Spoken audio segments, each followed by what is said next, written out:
ক্লাসে তোমাদের সবাইকে স্বাগত জানাচ্ছি। আজকে যে বিষয়টি নিয়ে আলোচনা করব সেটি হচ্ছে কোষ এবং কোষের গঠন। কোষ কাকে বলে? জীবদেহের গাঠনিক এবং কার্যিক এককে বলা হয় কোষ। অর্থাৎ আমাদের দেহে যাবতীয় যে কার্যাবলী হয় এবং এই দেহ গঠনের ক্ষুদ্রতম একক হচ্ছে এই কোষ। কোষ সম্পর্কিত যাবতীয় তথ্যাবলী জীববিজ্ঞানের যে শাখা আলোচনা করা হয় সে শাখাকে বলা হয় কোষবিদ্যা।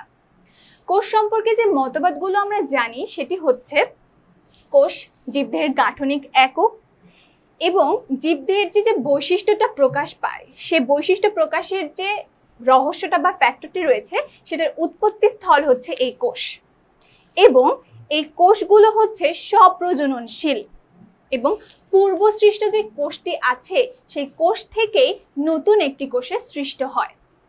ঠিক আছে, এই সম্পর্কিত যে মতবাদগুলো আছেন সেগুলো বিজ্ঞানী স্লেইডেন এবং থিওডর শোয়ান কোষতত্ত্ববিদ্যায় খুব সুন্দরভাবে ব্যাখ্যা করে গেছে। এখন কোষ সম্পর্কে বলতে গেলে প্রথমে আসে যে কোষ কত প্রকার। কোষের প্রকারভেদ যদি আমরা একটু দেখি তাহলে বিভিন্ন ক্যাটাগরিতে ভিত্তি করে আমরা কোষকে অনেক রকম ভাবে ভাগ করেছি। শারীরবৃত্তীয় কাজের ভিত্তিতে যদি আমি কোষের কথা চিন্তা করি তাহলে কোষকে ভাগ করা হয় দেহকোষ এবং জনন কোষ, এই দুই ভাগে। দেহকোষটা কি? দেহকোষটা কাজ হচ্ছে আমাদের দেহের যে গঠন, দেহের যাবতীয় গঠন রিলেটেড যে সকল কোষ কাজ করে তাদের বলা হয় দেহকোষ এবং জনন কোষ হচ্ছে জনন কাজে সাহায্য করে যে সকল কোষ সেই সকল কোষকে বলা হয় জনন কোষ। তাহলে দেহের যাবতীয় যে সকল কাজ করছে যে সকল কোষ জনন কাজ ছাড়া বাকি সব কাজ যে কোষগুলো করছে সেগুলোকে আমরা বলি দেহকোষ এবং জনন কাজে যে সকল কোষ সাহায্য করছে সেগুলোকে আমরা বলি জনন কোষ। এই জনন কোষকে আমরা আবার দুভাগে ভাগ করি। একটাকে বলা হয় জনন কোষ বেসিক্যালি দু রকম, একটা হচ্ছে ডিম্বাণু, একটা হচ্ছে শুক্রাণু। এই ডিম্বাণু এবং শুক্রাণুর মিলনের ফলে কিন্তু ফর্মেশন হয় জাইগোট এবং জাইগোটের বিভাজনের পরে আস্তে আস্তে আমাদের পূর্ণাঙ্গ দেহরূপটা ধারণ করে। অর্থাৎ জনন কোষ থেকে সৃষ্ট যে জাইগোট সেটি পরবর্তীতে বিভাজনের মাধ্যমে আমাদের পূর্ণাঙ্গ দৈহিক গঠনটা সম্পন্ন হয়। এখন যদি কোষকে আমরা নিউক্লিয়াসের গঠনের ভিত্তিতে ভাগ করি তাহলে দেখতে পাই নিউক্লিয়াসের গঠনের ভিত্তিতে অর্থাৎ নিউক্লিয়াসটি সুগঠিত না সুগঠিত নয় এর উপর ভিত্তি করলে আমরা দেখি কোষ হচ্ছে দু প্রকার। একটি হচ্ছে আদি কোষ, একটি হচ্ছে প্রকৃত কোষ। আদি কোষটাকে আমরা প্রোক্যারিওটিক সেলও বলি আর প্রকৃত কোষকে আমরা ইউক্যারিওটিক সেলও বলি। আদি কোষের ক্ষেত্রে নিউক্লিয়াসটি সুগঠিত থাকবে না, অর্থাৎ এই ক্ষেত্রে নিউক্লিয়াস সুগঠিত হবে না। প্রকৃত কোষের ক্ষেত্রে নিউক্লিয়াসটি সুগঠিত হবে। আদি কোষের ক্ষেত্রে আমরা আরো কিছু বৈশিষ্ট্য খেয়াল করি, যেমন এই ক্ষেত্রে আদি কোষটি এর যে মেমব্রেনটা থাকবে অর্থাৎ কোষ ঝিল্লিটা থাকবে সেটি কিন্তু থাকে না।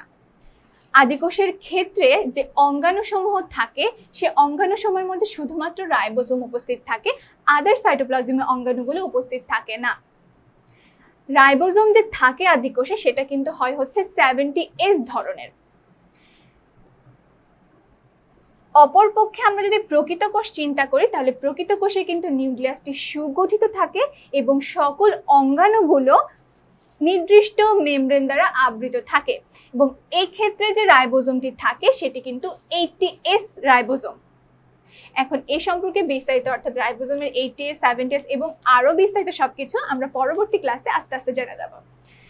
এখন কোষের প্রকারভেদ যদি আমি নিউক্লিয়াসে যে ক্রোমোজোম আছে সেই ক্রোমোজোমের সংখ্যা অর্থাৎ ক্রোমোজোমের উপস্থিতির উপর বিভাগ করি তাহলে দেখি কোষ হচ্ছে দুই প্রকার। একটা হচ্ছে হ্যাপ্লয়েড কোষ, একটা হচ্ছে ডিপ্লয়েড কোষ। অর্থাৎ ক্রোমোজোম সংখ্যা যদি n সংখ্যক অর্থাৎ বেজোড় সংখ্যক থাকে বা এক সেট থাকে তখন সেটাকে বলা হয় হ্যাপ্লয়েড কোষ বা n সংখ্যক ক্রোমোজোম বিশিষ্ট যে কোষ সেটাকে বলা হয় হ্যাপ্লয়েড কোষ। আর যদি জোড় সংখ্যক অর্থাৎ দু সেট ক্রোমোজোম নিয়ে নিউক্লিয়াসটি গঠিত হয় তাহলে সেই ধরনের কোষকে বলা হয় ডিপ্লয়েড বা 2n ক্রোমোজোমধারী কোষ। এখন এছাড়াও নিউক্লিয়াসের গঠনের ভিত্তিতে তো আমরা প্রকৃত কোষ এবং আদি কোষে দুভাগে ভাগ করেছি। এই প্রকৃত কোষকে আমরা আবার জীবের ভিত্তিতে দুভাগে ভাগ করতে পারি। একটা হচ্ছে উদ্ভিদ কোষ আর একটা হচ্ছে প্রাণী কোষ। অর্থাৎ উদ্ভিদের দেহে যে সকল কোষগুলো দেখা যায় সেগুলোকে বলা হয় উদ্ভিদ কোষ, আর প্রাণী দেহে যে সকল কোষগুলো দেখা যায় সেগুলোকে বলা হয় প্রাণী কোষ।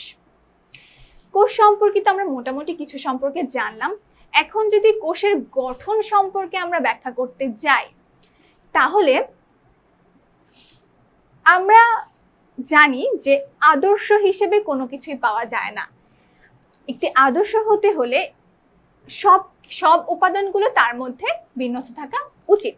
বাস্তবিক ক্ষেত্রেও আদর্শ কোষ হিসেবে পাওয়াটা খুব কঠিন, অর্থাৎ সচরাচর আদর্শ কোষ পাওয়া যায় না। কিন্তু অনেক গবেষণার ফলে আমরা যখন সকল উপাদান বিশিষ্ট একটি কোষকে চিন্তা করি যে হ্যাঁ, এই কোষের মধ্যে সকল উপাদান বিন্যস্ত থাকবে, বা একটি কোষ সম্পর্কিত যাবতীয় বিষয় যখন তার মধ্যে অন্তর্গত থাকে, তখন সেটাকে আমরা আদর্শ কোষ হিসেবে কনসিডার করি। কিন্তু বাস্তবিক ক্ষেত্রে আদর্শ কোষ না পাওয়া গেলেও বা সর্বক্ষেত্রে না পাওয়া গেলেও একটি আদর্শ কোষ হিসেবে আমরা আজকে ব্যাখ্যা করব। অর্থাৎ একটি আদর্শ কোষে কি কি গঠন থাকা উচিত, বা একটি আদর্শ কোষ হতে হলে কি কি গঠন তার থাকতে হবে, সেই বিষয় নিয়ে আলোচনা করব। একটি আদর্শ কোষের ক্ষেত্রে প্রথমেই যে জিনিসটা থাকা দরকার সেটি হচ্ছে কোষ প্রাচীর।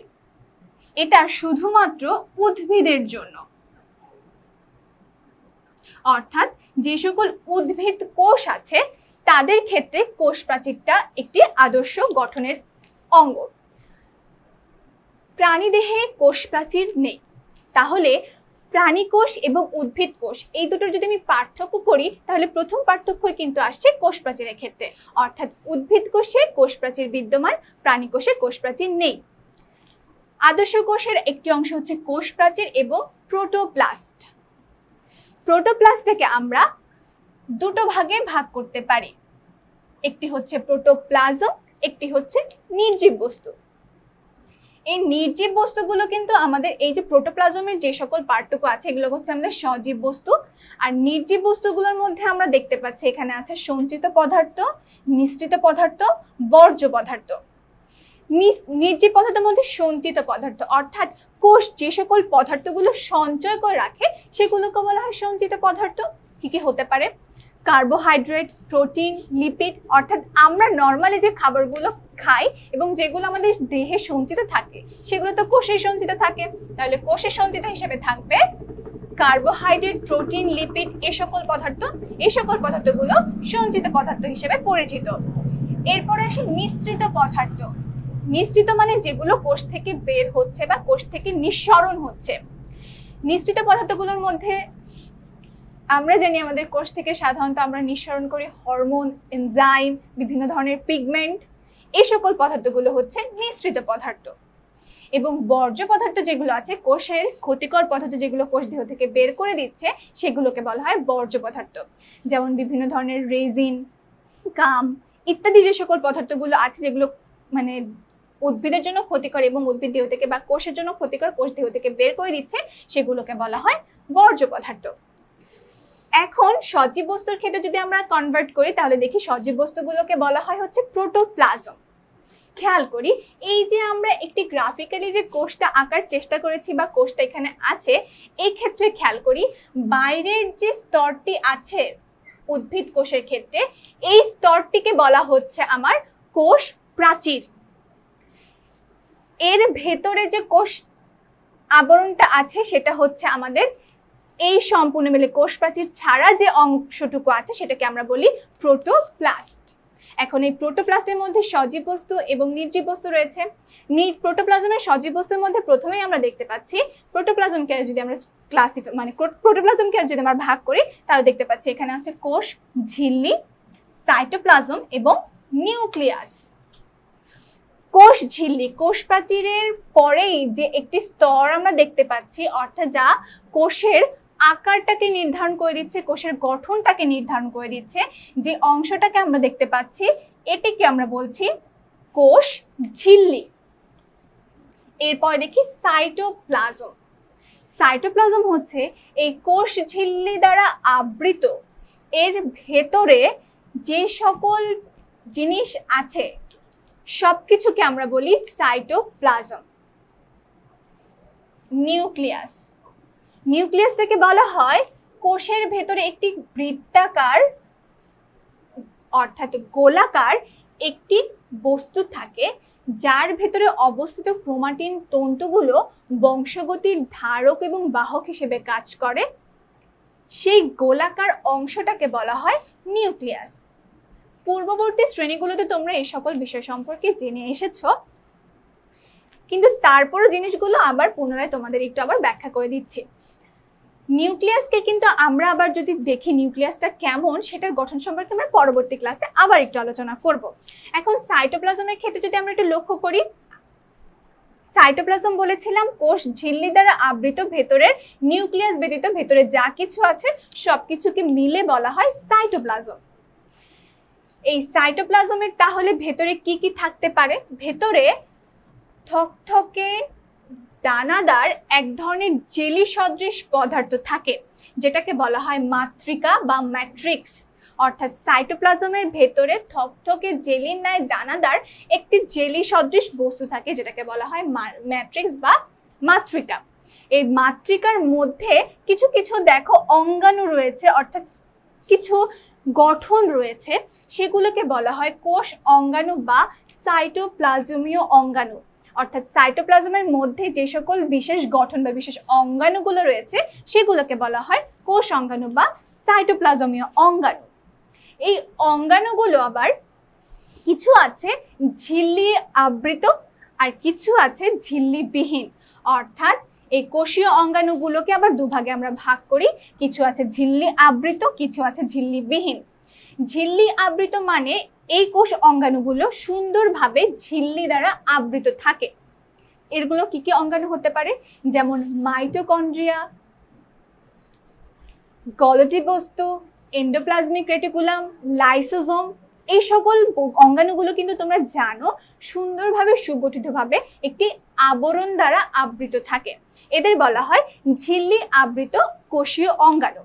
আর ঝিল্লিবিহীন কি কি আছে আমরা জানি, রাইবোজোম, কোষীয় কঙ্কালগুলো অর্থাৎ মাইক্রোটিউবুলস, মাইক্রোফিলামেন্টসগুলো আছে, এছাড়াও রয়েছে সেন্ট্রিওল। ঠিক আছে, এগুলো হচ্ছে ঝিল্লিবিহীন, অর্থাৎ এই সকল অঙ্গাণুগুলো সুনির্দিষ্ট একটি ঝিল্লি দ্বারা আবৃত থাকবে না। এছাড়াও রয়েছে উদ্ভিদ কোষের ক্ষেত্রে যে ফাঁকা একটি অংশ দেখি, যেটি একটু আকৃতিতে বড়। প্রাণী কোষের ক্ষেত্রে এই আকৃতিটা একটু ছোট হয়। একটা গহ্বর বা ফাঁকা একটা গঠন দেখি, যেটাকে বলা হয় কোষ গহ্বর। অর্থাৎ কোষের ক্ষেত্রে একটি গঠন থাকে যা ফাঁকা বা ফাঁপা থাকে, সেই ধরনের গঠনকে বলা হয় কোষ গহ্বর। তাহলে সাইটোপ্লাজমের ক্ষেত্রে আমরা পাচ্ছি ম্যাট্রিক্স বা মাতৃকা, কোষীয় বা সাইটোপ্লাজমীয় অঙ্গাণু এবং কোষ গহ্বর।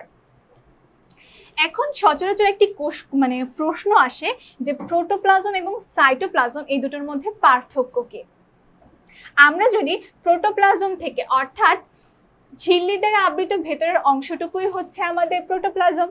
সাইটোপ্লাজমের ক্ষেত্রে কিন্তু আমরা বলেছি ঝিল্লি দ্বারা ভেতরে আবৃত অংশটুকুই আমরা বলি সাইটোপ্লাজম। তাহলে প্রোটোপ্লাজম এবং সাইটোপ্লাজমের মধ্যে পার্থক্য কি?